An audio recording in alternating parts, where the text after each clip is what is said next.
MTN News, this is Montana This Morning.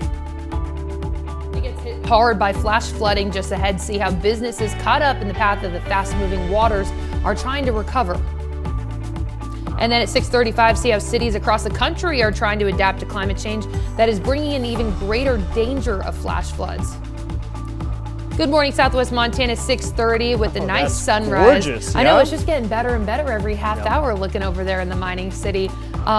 We do have some rain in the forecast. Hopefully no more flash floods in the system, but some rain, but also it looks like we'll have some nice temperatures go along with it. I think we will. Ashley, it's nice to be able to be It's great to be here too. Yeah, Chet definitely getting some well-deserved much needed time off. sleep. So Don't worry, he'll be back. Happy to be here, and it's been a while since we've been on the desk That's together. right. So and we get to talk about great weather along the do. way. Yeah, temperatures this morning very comfortable.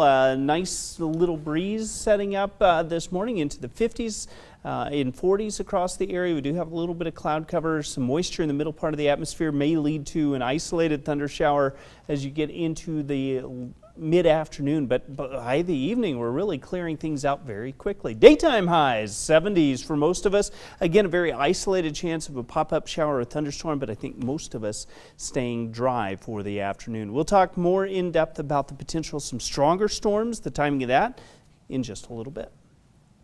awesome. We will see in a bit. Helena was hit by a destructive storm system Sunday evening that downed trees and caused significant flooding in the downtown area. MTN's Tom Buchanan has the details.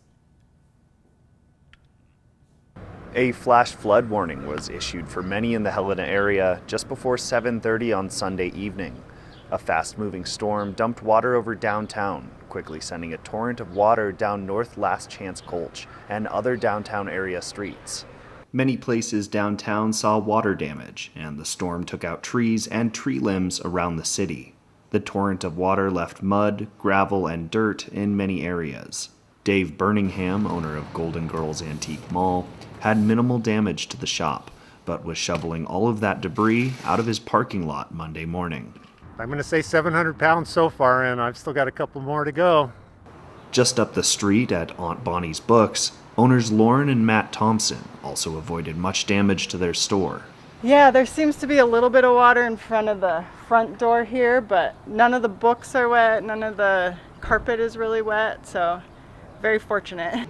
But just across the street, Sage and Oats shop co-owner Major Robinson and building co-owner Matt Bitts tell me that the flooding in their building was much more extensive. And I noticed there was a bunch of hail that had collected in the office and in the bathroom, which was surprising because there was no leaks on the roof or anything.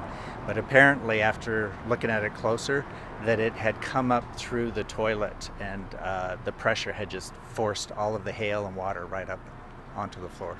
Bitt says that these business owners are resilient folk. Additionally, Robinson of Sage and Oats says that he plans to have the shop back open on Tuesday, July 5th.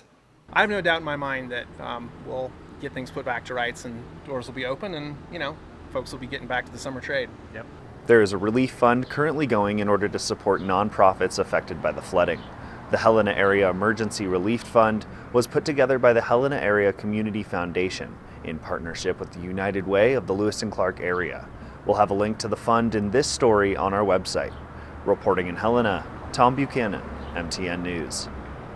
It's the whirring and buzzing of fans surrounding me here in the basement of the YWCA as they try and clean up following a flood by a severe thunderstorm.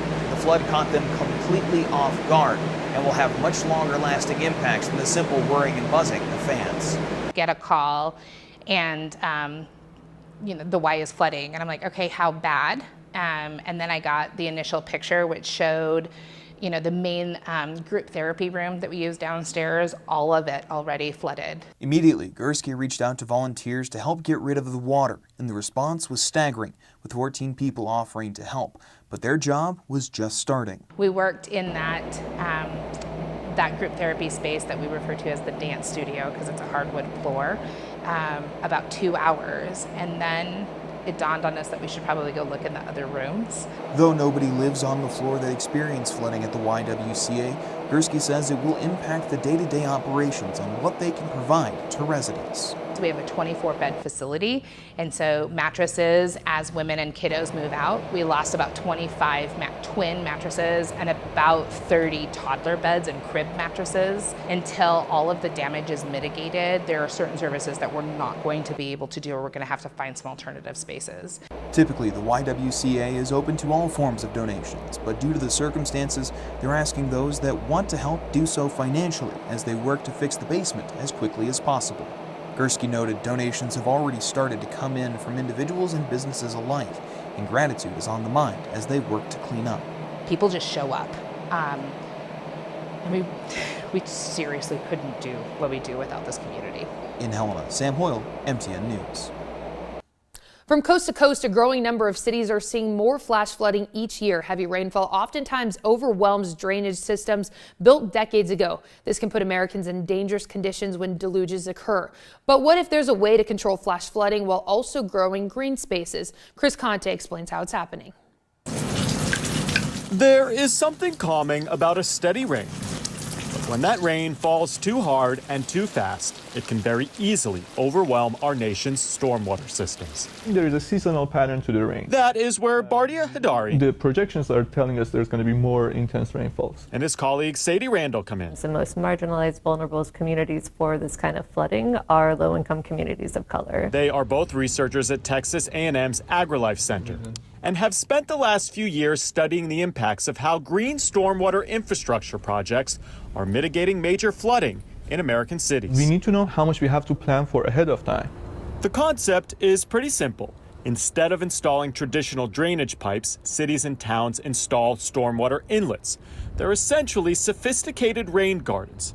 Native soil is replaced with a high infiltration engineered soil mix and plants. You're basically tackling a problem with different solutions. This team is seeing unintended benefits from the projects. Aside from helping to lessen the impacts of flash flooding, this green infrastructure is also filtering out pollutants that run off from roads and sidewalks. You have these really kind of exciting co-benefits that are sort of able to double up on what you get for a single project. But while many cities and towns have the money to build these projects, they don't necessarily have the money to maintain them. Sometimes what look like great projects are going to bring some green space, they're going to bring some flooding mitigation to really underserved communities, end up being a bit of a burden. They entail a lot of work for the people who live there, or they can just become non-functional. All of this comes at a critical juncture in American infrastructure. Many public works departments are seeing an influx of money from the bipartisan infrastructure bill, while at the same time having to grapple with intensified rainfall events. They need new guidance, new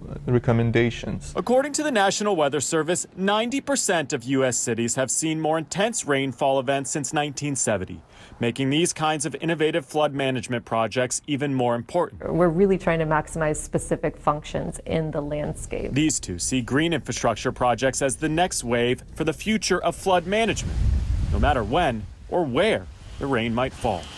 I'm Chris Conte.